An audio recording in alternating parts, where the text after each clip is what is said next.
नांदेडमध्ये मंत्री उदय सामंत यांची जाहीर सभा झाली। शिवाजी पार्क येथे झालेल्या सभेत विचारलं गेलं 2100 कधी देणार। ज्यापूर्वी लाडकी बहीण योजनेला विरोध करत होते ते आता म्हणतात 2100 कधी देणार। अशा शब्दात उद्योगमंत्री उदय सामंत यांनी आदित्य ठाकरे यांना टोला लगावला। लाडक्या बहिणींना 2100 रुपये देण्याबाबत आमचा अभ्यास सुरू आहे, योग्य वेळी तो निर्णय घेतला जाईल, कोणत्याही गैरसमजाला बळी पडू नका असं सामंत यांनी म्हटलंय। पाहूया।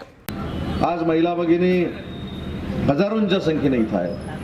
ज्या ठिकाणी माननीय एकनाथ शिंदे साहेबांच्या नेतृत्वाखाली आम्ही प्रचाराला जातो तिथं पुरुषांपेक्षा दुप्पट संख्येने महिला भगिनी उपस्थित असतात। याचं एकच कारण आहे, माननीय मुख्यमंत्री एकनाथ शिंदे साहेब असताना तुमच्यासाठी जी योजना आणली त्या योजनेचं नाव मुख्यमंत्री माझी लाडकी बहीण योजना।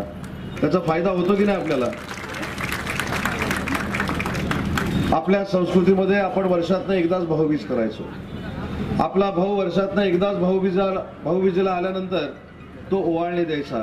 परंतु माननीय एकनाथ शिंदे साहेबांनी सख्या भावापेक्षा जास्त प्रेम तुमच्यावर केलं आणि वर्षातनं 12 वेळा भाऊबीज करण्याचा निर्णय म्हणजे 12 वेळा भाऊबीज देण्याचा निर्णय माननीय एकनाथ शिंदे साहेबांनी घेतला। आणि म्हणूनच या महाराष्ट्रातल्या 2,40,00,000 महिला भगिनी या स्वतःच्या पायावर आता उभं राहण्याचा प्रयत्न करत आहेत। काल कोणीतरी सांगितलं काँग्रेसवाल्यांनी की 2100 रुपये कधी करणार आहेत। काल एक आमच्या मुंबईला शिवाजी पार्कला सभा झाली, 2100 रुपये कधी करणार आहेत। पण जी लोक 1500 रुपये मिळणार नाहीत हे सांगत होते ते आज विचारायला लागलेत की 2100 रुपये कधी करणार। मी मंत्रिमंडळातला एक मंत्री म्हणून सांगतो की 2100 रुपये देण्याच्या संदर्भामध्ये देखील आमचा अभ्यास सुरू आहे। ज्यावेळी योग्य वेळ येईल त्यावेळी माझ्या या महिला भगिनींना तो देखील निर्णय घेऊन आम्ही दाखवू। त्याच्यामुळे कुठच्याही गैरसमजाला आपण बळी पडू नका।